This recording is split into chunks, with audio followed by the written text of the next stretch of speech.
Aloha. Have you ever thought about researching something in Hawaiian traditions or culture?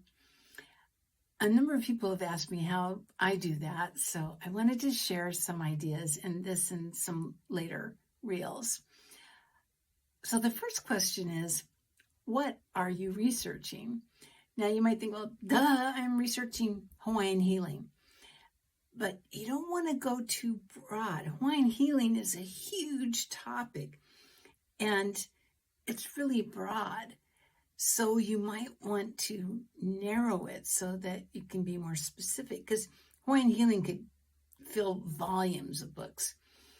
But, for example, I would love to see a book on enemas, because there's a lot of information in the Bishop Museum archives and elsewhere on that, and enemas were fundamental to Hawaiian healing.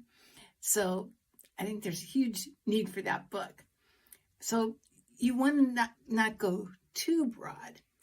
On the other hand, you don't want to go too narrow. When I was doing this book, what I really wanted to do was a book on lomilomi massage. And I couldn't find that much about massage. In fact, everything I found was in the one chapter in here on massage. I couldn't fill a book.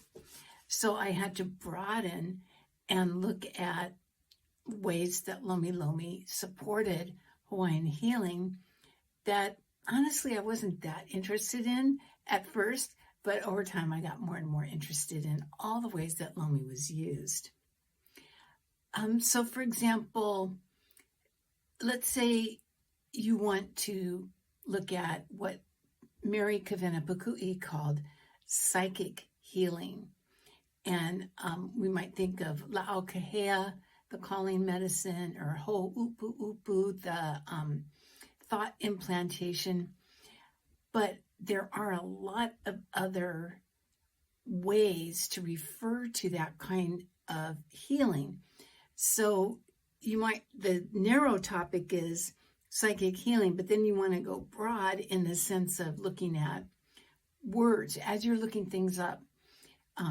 Supernatural, spiritual, spirits, ghosts, extrasensory, and then within Hawaiian language, Ike Papalua, which is second sight, where you're communing with spirits. Wanana, which is prophecy. Noho, which is possession by a spirit.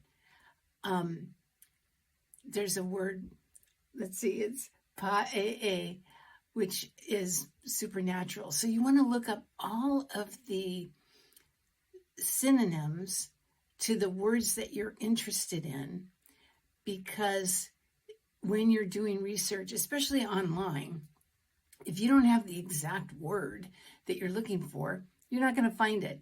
It's different when you go to the Bishop Museum archives or other archives, and I'll talk about that in another reel. Then you don't want to go too narrow when you're doing genealogical research. So right now I am researching a kupuna that's quoted in my book, Emma Akana Olmsted of Hana. And I think it's just a problem that I have, that I go real narrow. So I'm like, I want information on Emma. And I couldn't find a whole lot about her, but I did find 2 newspaper columns about her. Now I could tell, looking at these columns, that they were part of a series. And the series was entitled The Tavares Family. Tavares was the name of the family that Emma's sister married into. So I found these 2 columns about Emma, but I thought, well, I don't care about the Tavares family, so I didn't read the rest of the columns.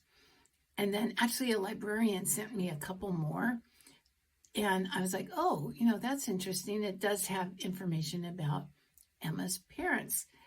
And then later I thought, maybe I should look at all of the columns, because there were more than 40. Well, probably about 35 of them were relevant to Emma. So it's important not to get too focused and too narrow.